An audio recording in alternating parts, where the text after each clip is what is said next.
اقبال نے اپنے ایک دوست کو لکھا کہ اگر مغرب کی ترقی کے باطن میں جھانک کر دیکھنے کی ہمت رکھتے ہو تو دیکھو اس کے پیچھے بھی قرآن کے اصول کار فرما ہے. لیکن چونکہ انہوں نے قرآن سے مادی ترقی حاصل کرنی تھی تو وہ انہوں نے لے لی. مسلمان نے مادی ترقی حاصل کرنی تھی اور قرآن سے روحانی ترقی حاصل کرنی تھی. قرآن سے اس نے زندگی کی زیب و زینت بھی لینی تھی اور قرآن سے آخرت کا جمال بھی حاصل کرنا تھا. لیکن انہوں نے اس کتاب کو پھینک دیا اور نتیجہ کیا ہوا نہ زندگی کا جمال نصیب ہوا نہ آخرت کا حسن عطا ہوا. قرآن انسان کو کھڑا کرتا ہے، انسان کو عروج دیتا ہے، انسان کو اس کی ذات سے ملواتا ہے، خودی کا تعقل دیتا ہے، اس کی ذات سے اس کو آگاہ کرتا ہے، اس کو مقصد زندگی بتاتا ہے، اس کو زندگی گزارنے کا اسلوب بتاتا ہے، اس کو معاد اور آخرت کی زندگی کے بارے بتاتا ہے کہ یہاں رہنا ہے تو کیسے رہنا ہے، وہاں جانے کا راستہ کیا ہے. قرآن اس کو مکمل، کامل اور اکمل زندگی عطا فرماتا ہے. لیکن انسان نے قرآن سے زندگی تلاش ہی نہیں کی اور اس سے زندگی حاصل ہی نہیں کی. اللہ اکبر. حامل قرآن و بے ذوق طلب. اقبال کا ذرا لہجہ دیکھیے. حامل قرآن و بے ذوق طلب، العجب ثم العجب ثم العجب.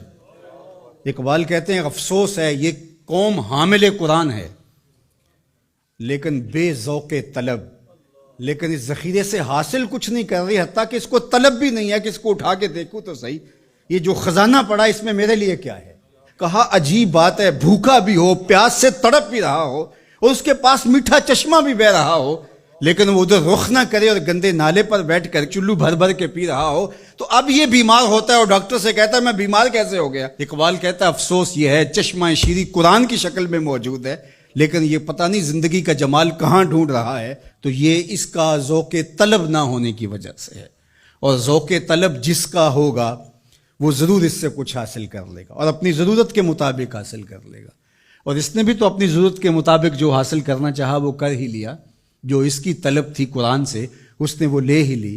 لیکن اگر قرآن سے زندگی کا اسلوب سیکھنا چاہتا تو اقبال کہتے ہیں کہ وہ زندگی کا اسلوب اور زندگی کا جمال اور زندگی کا حسن انسان کو دیتا ہے. قرآن یقین کا نور دیتا ہے. اور ہمارا بہت بڑا مرض ضعف الاعتقادی ہے. ضعف الاعتقادی قوموں کو کبھی بھی نہیں اٹھنے دیتی. اور دوسرا ان کے نظریات کے اندر یکسوئی پیدا نہیں ہو سکتی چونکہ وہ جن لوگوں کے زیر اثر ہوں گے ان لوگوں کے نظریات کے حامل ہوں گے اور وہ قوم ہی نہیں بن سکیں گے. اور نتیجہ کیا کہ ایک علاقے کا اسلام دوسرے علاقے کے اسلام سے نہیں ملتا، ایک پیر خانے کا اسلام دوسرے پیر خانے کے اسلام سے نہیں جڑا ہوا، ایک تنظیم کا اسلام دوسری تنظیم کے اسلام سے نہیں جڑا ہوا. تو یہ سارے اسلام سینکڑوں ہزاروں کی شکل کے اندر جو نشو و نما پا رہے ہیں تو یہ جتنے مرضی اوپر چلے جائیں نتیجہ خیز نہیں ہوں گے.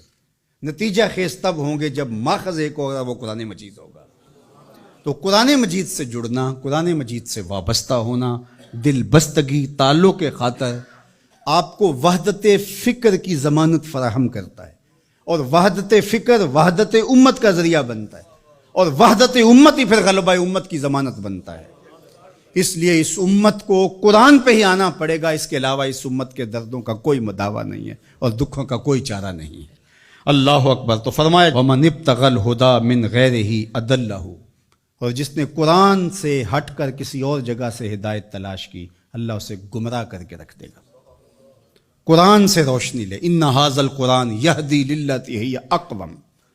یہ قرآن ہے جو وہ راستہ دکھاتا ہے جو بالکل سیدھی ہے. تو جس نے قرآن سے ہٹ کر کسی اور جگہ سے راستہ تلاش کیا تو اللہ کے محبوب فرماتے ہیں کہ اللہ اس کو گمراہ کر